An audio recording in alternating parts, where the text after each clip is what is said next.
Gary DeWall here, and this is Bridging the Week for September 21st to 25th, and today is September 28th, 2015. Good morning. Last week, many old themes reemerged in the financial services industry. The Commodity Futures Trading Commission revised its proposed new rules dealing with the aggregation of accounts in connection with position limits, while the Securities and Exchange Commission brought an enforcement action against an investment advisor for failing to have a cybersecurity program to protect customer records and information. In addition, the SEC proposed rules to help ensure open-ended funds have enough liquidity to meet redemption demands during a crisis, while the CFTC brought two actions alleging impermissible wash sales, one against a swap execution facility. We have a lot to cover this week, the first week of fall in the Northern Hemisphere, and the first week of spring in the Southern, so let's get started. The Commodity Futures Trading Commission revised its November 2013 proposal related to the aggregation of accounts in connection with compliance with its speculative position limit requirements. Under its earlier proposal, the Commission would have required any entity owning more than 50% of another entity formally to apply to the Commission for approval to disaggregate positions of the other entity to the extent it may have qualified for relief. Under the Commission's new proposal, any qualified entity owning 10% or more of another entity up to 100% may file a notice of disaggregation, which would be effective upon submission. The notice would be required to include a description of the relevant conditions that warrant disaggregation and a certification by a senior officer that the conditions have been met. In addition, under its earlier proposed aggregation rules, the CFTC would have disallowed disaggregation for an owned entity if the entity was required to be and was consolidated in the financial statement of its ultimate owner.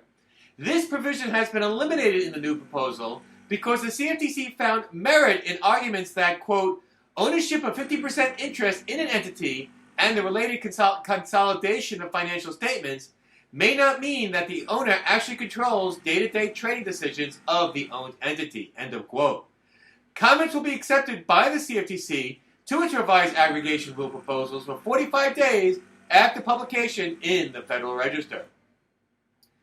R.T. Jones Equity Management, an investment advisor registered with the Securities and Exchange Commission, agreed to pay a fine of $75,000 to resolve charges by the SEC for not having written cybersecurity policies and procedures to protect customer records and information in advance of a cyber attack. According to the SEC, in July 2013, RT Jones' third-party hosted web server was attacked by an unauthorized and unknown intruder who gained access and copyrights to data on the server. The SEC brought charges against RT Jones, even though two consulting firms retained by the firm, subsequent to the attack, could not determine whether customer information was actually accessed or compromised, and the firm itself never learned of information indicating that any client has suffered any financial harm.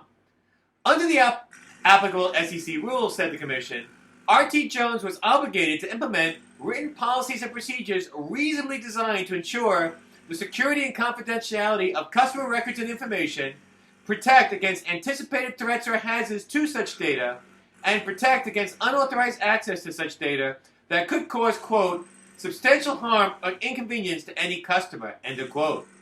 RT Jones did not maintain such policies and procedures at the relevant time, claimed the Commission. Galen Marsh, a former private wealth management associated with an unnamed investment bank, pled guilty last week to illegally accessing confidential data on approximately 73,000 clients of his former employer from June 2011 through December 2014. Among other things, Mr. Marsh was alleged to have uploaded information regarding these clients, including names, addresses, telephone numbers, account values, and other investment information, to a personal server at his home. Mr. Marsh was alleged to have used the identification numbers of other bank branches, production groups, and financial advisors to gain the unauthorized access. Mr. Marsh will be sentenced on December 7, 2015. He faces a maximum of 5 years imprisonment and 3 years of supervised release. This matter is an example of why the greatest threat of cyber attacks is from inside employees and consultants. Firms' cybersecurity policies and procedures should address internal threats. The Terra Exchange was charged by the Commodity Futures Trading Commission of orchestrating two offsetting non-deliverable forward contracts based on the relative value of the US dollar and Bitcoin between two of its members in order to give the impression that bona fide trading had occurred when it had not, in violation of its obligation to prohibit wash trading and prearranged trading. The transactions occurred on October 8, 2014.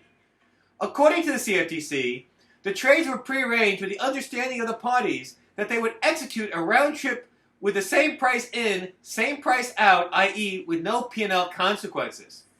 Following the transactions, on October 9, 2014, Terra issued a press release announcing, quote, the first Bitcoin derivative transaction to be executed on a regulated exchange, end of quote. Ouch. To resolve this matter, Terra agreed to cease and desist from further violations. A fine, however, was not assessed as part of the resolution of the matter. Commissioner Shara Bowen dissented from this resolution. See the written version of Bridging the Week on the website to see what she said in her dissent.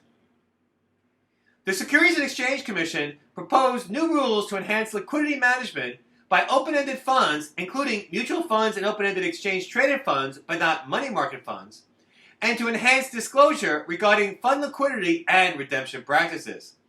The Commission also proposed rules to permit so-called swing pricing by such entities.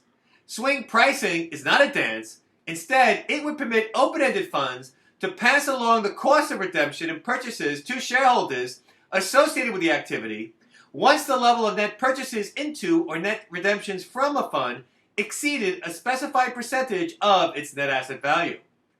Under the SEC's proposal, all open-ended funds would be required to have a liquidity risk management program that included certain elements. The purpose of the proposed rule, said the SEC, quote, is aimed at decreasing the likelihood that funds would be unable to meet their redemption obligation and promote effective liquidity risk management industry-wide, end of quote. The SEC will accept comments to its proposal for 90 days following publication in the Federal Register. And finally, Cargill de Mexico SA agreed to pay a fine of $500,000 to the Commodity Futures Trading Commission for executing wash sales on the Chicago Board of Trade and the Kansas City Board of Trade. According to the CFTC, on multiple occasions between March 2010 and August 2014, Cargill employees entered matching orders electronically for separate firm accounts, timing the opposite orders, quote, to be as close to simultaneously as possible, or for entering orders within less than a second, end of quote. Cargill claimed it engaged in these transactions to transfer trades, quote, in order to move hedging positions for its physical business among numerous accounts, end of quote. In addition to paying a fine to resolve this matter, Cargill also agreed to cease and desist from undertaking other non-competitive transactions in the future. Earlier this year, Cargill and two of its employees were fined $80,000 in aggregate by CME Group for engaging in wash sales on 6 days between June 2013 and January 2014. CME Group alleged that on these days, the two employees, Jesus Avila and Jose Gamboa, traded agricultural products involving opposite positions in the same delivery month when they, quote, reasonably should have known, end of quote, that the orders would trade against each other on Globex. The individual respondents also agreed to a 5-day CME Group trading prohibition as part of their sanctions. Well, that's it for this week's Bridging the Week. As always, there is more information in each article and more articles on the article version of Bridging the Week on the website. Check it out. Until next week, this is Gary DeWall. Have a great week. Start checking out those leaves changing colors in the Northern Hemisphere. And ciao.